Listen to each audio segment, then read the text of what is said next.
ইমামুল আউয়ালিন আল আখিরিন বাহরে সাদকা রাহমাতাল লিল আলামিন।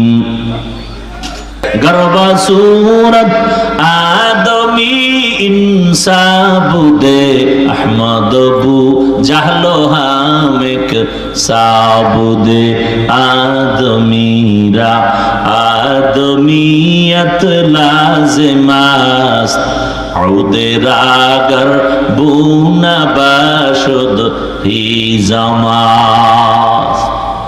জৈবিক শক্তির দিক থেকে নবী আমার শ্রেষ্ঠ, শ্রেষ্ঠ যত দিকেই তুমি আঙ্গুল দিবা সেদিক থেকে আমার নবী জোরে বলেন।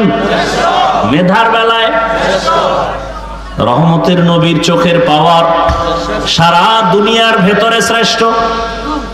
রহমতের নবীর মেধা, রহমতের নবীর দৈহিক গঠন সারা দুনিয়ার মানুষের মধ্যে শ্রেষ্ঠ।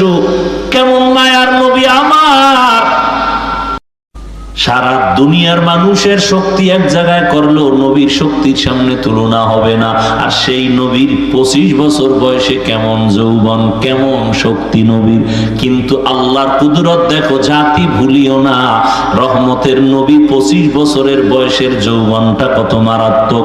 ঠিক এমন সময় নবী বিবাহ করবেন পৃথিবীর এক শ্রেষ্ঠ কুমারী নারী, কিন্তু না, ইতিহাস রহমতের নবী এই টাইমে এমন একজন নারীকে বিবাহের বন্ধনে নিলেন, যেই নারীর নাম আপনারা জানেন, খাদিজা রাদিয়াল্লাহু আনহা।